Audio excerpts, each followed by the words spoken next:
ആകാശവാണി.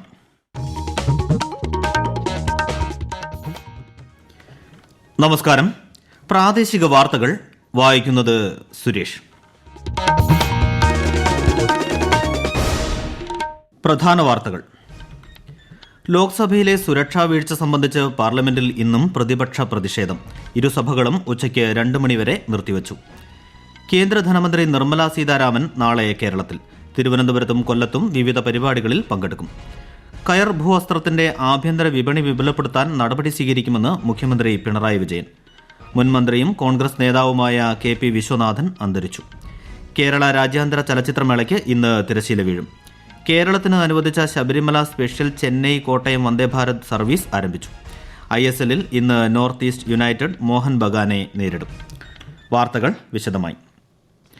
ലോക്സഭയിലെ സുരക്ഷാ വീഴ്ച സംബന്ധിച്ച് പാർലമെന്റിൽ ഇന്നും പ്രതിപക്ഷ പ്രതിഷേധം. ഇരുസഭകളും നിർത്തിവച്ചു. രാവിലെ ലോക്സഭ സമ്മേളിച്ചപ്പോൾ പ്രതിപക്ഷ MPമാർ സർക്കാരിനെതിരെ മുദ്രാവാക്യം മുഴക്കി. പ്ലക്കാർഡുകൾ പിടിച്ച് പ്രതിഷേധിച്ച അംഗങ്ങൾ വിഷയത്തിന്മേൽ ചർച്ചയും ആഭ്യന്തരമന്ത്രി അമിത്ഷായുടെ പ്രസ്താവനയും ആവശ്യപ്പെട്ടു. തുടർന്ന് സഭ 2 മണിവരെ നിർത്തിവച്ചു. രാജ്യസഭയിലും സമാന രംഗങ്ങൾ അരങ്ങേറി. തുടർന്ന് സഭ നിർത്തിവെക്കാൻ രാജ്യസഭാ അധ്യക്ഷൻ ജഗ്ദീപ് ധൻഖർ തീരുമാനിക്കുകയായിരുന്നു. സുരക്ഷാ വീഴ്ചയുടെ പേരിൽ പ്രതിപക്ഷ അംഗങ്ങൾ നൽകിയ അടിയന്തര പ്രമേയ നോട്ടീസ് രാജ്യസഭാ അധ്യക്ഷൻ തള്ളി. കേന്ദ്രമന്ത്രി നിർമ്മല സീതാരാമൻ നാളെ കേരളത്തിലെത്തും. കൊല്ലം ജില്ലയിൽ ഫാത്തിമ മാതാ നാഷണൽ കോളേജിലെ ബിരുദദാന ചടങ്ങിൽ കേന്ദ്രമന്ത്രി മുഖ്യാതിഥിയായി പങ്കെടുക്കും. രാവിലെ 11 കോളേജ് ഓഡിറ്റോറിയത്തിലാണ് പരിപാടി. ഈ വർഷം ബിരുദാനന്തര കോഴ്സുകൾ വിജയകരമായി പൂർത്തിയാക്കിയ 650 വിദ്യാർത്ഥികൾക്കാണ് ചടങ്ങിൽ ബിരുദം നൽകുന്നത്. NK Premachandran MP, Kollam bishop Paul Antony Mullassery, KV Thomas, college principal Sindhya Khadaran Michael എന്നിവർ പങ്കെടുക്കും. കേന്ദ്ര സർക്കാരിന്റെ വികസന ക്ഷേമ പദ്ധതികൾ ജനങ്ങളിലെത്തിക്കുന്ന വികസിത് ഭാരത് സങ്കല്പ് യാത്ര ഇന്ന് കോട്ടയം ജില്ലയിൽ പാറത്തോട്, കാഞ്ഞിരപ്പള്ളി ഗ്രാമപഞ്ചായത്തുകളിൽ പര്യടനം നടത്തും. എറണാകുളം ജില്ലയിൽ രാവിലെ കുട്ടമ്പുഴയിലും ഉച്ചകഴിഞ്ഞ് കവളങ്ങാടും പര്യടനം നടക്കുന്നു. കോഴിക്കോട്, ഉള്ളിയേരി, നടുവണ്ണൂർ പഞ്ചായത്തുകളും യാത്രാ പര്യടനം നടത്തും. യാത്രയുടെ ഭാഗമായി പൊതുസമ്മേളനം നടക്കും. തിരുവനന്തപുരം, കൊല്ലം, തൃശൂർ ജില്ലകളിലും യാത്രാ പര്യടനം തുടരുകയാണ്. വികസിത് ഭാരത് സങ്കല്പ് യാത്ര കണ്ണൂർ ജില്ലയിലെ കൊളച്ചേരി ഗ്രാമപഞ്ചായത്തിലെത്തി.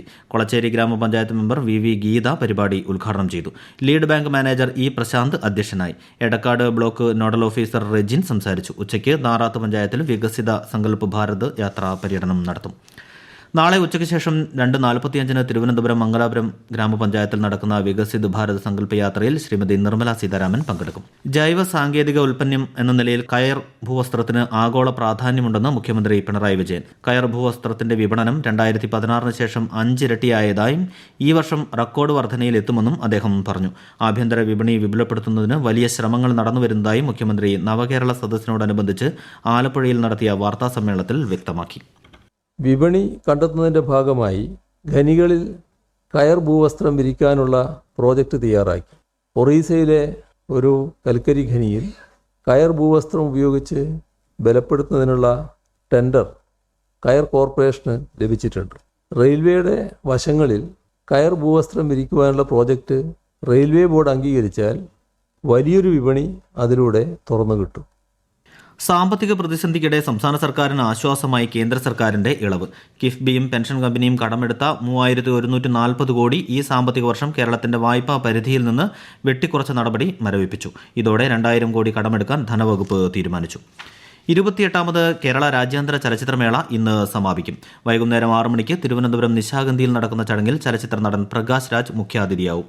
കൂടുതൽ വിവരങ്ങളുമായി ആകാശവാണി തിരുവനന്തപുരം ജില്ലാ പ്രതിനിധി റജു കോലിയക്കോട്.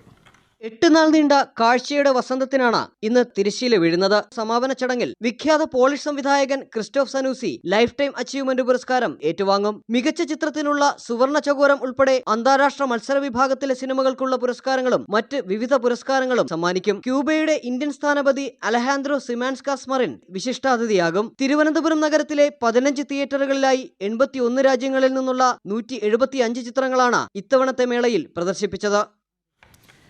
ചലച്ചിത്ര അക്കാദമിയിൽ അനാവശ്യ വിവാദങ്ങളുണ്ടാക്കാൻ ആരെയും അനുവദിക്കില്ലെന്ന് മന്ത്രി സജി ചെറിയാൻ.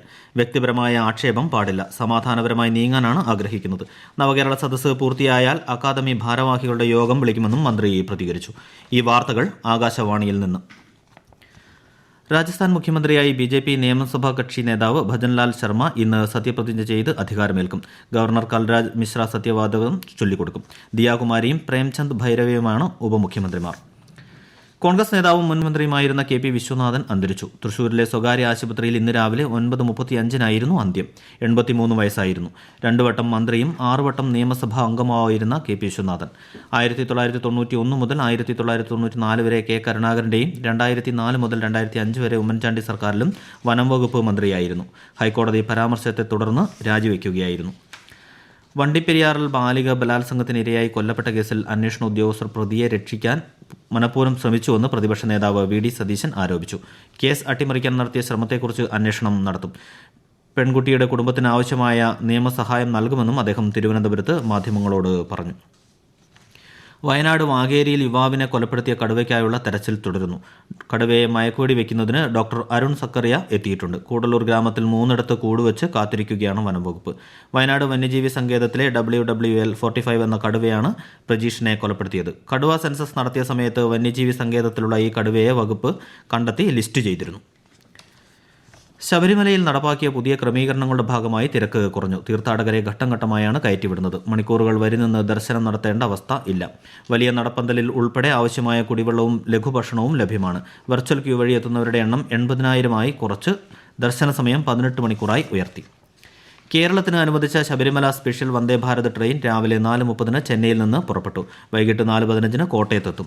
ശബരിമല തീർത്ഥാടകരുടെ തിരക്ക് കണക്കിലെടുത്താണ് കേരളത്തിന് സ്പെഷ്യൽ വന്ദേ ഭാരത് ട്രെയിൻ അനുവദിച്ചത്.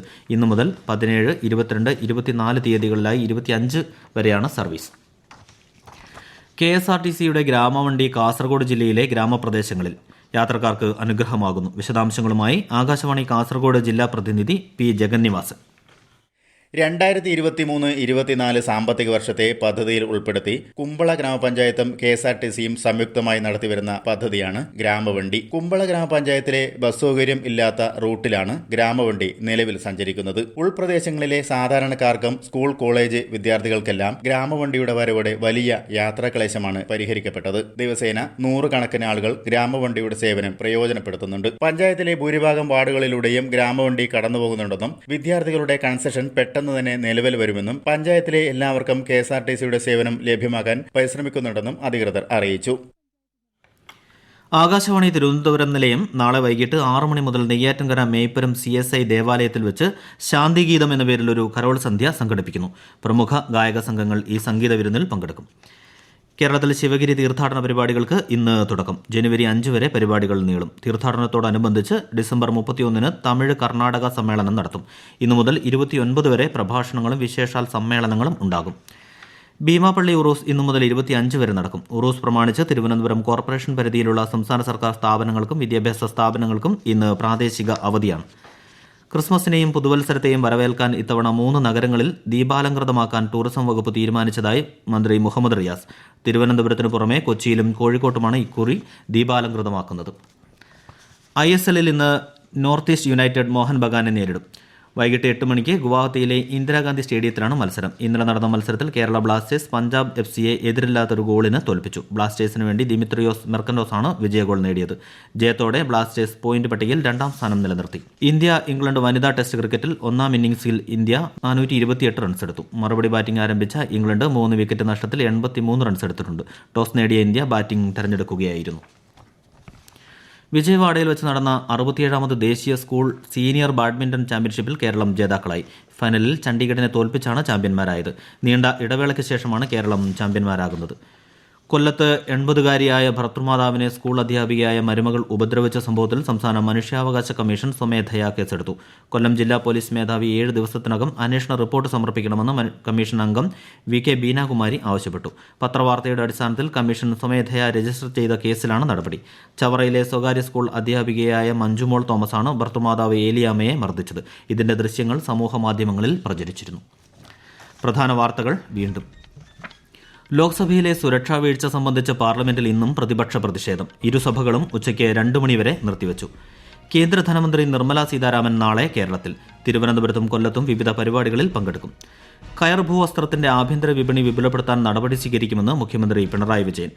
മുൻമന്ത്രിയും കോൺഗ്രസ് നേതാവുമായ KP വിശ്വനാഥൻ അന്തരിച്ചു. കേരള രാജ്യാന്തര ചലച്ചിത്രമേളയ്ക്ക് ഇന്ന് തിരശ്ശീല വീഴും.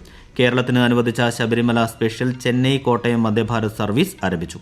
ISLൽ ഇന്ന് നോർത്ത് ഈസ്റ്റ് യുണൈറ്റഡ് മോഹൻ ബഗാനെ നേരിടും. പ്രാദേശിക വാർത്തകൾ കഴിഞ്ഞു. അടുത്ത വാർത്താ പ്രക്ഷേപണം 12:50.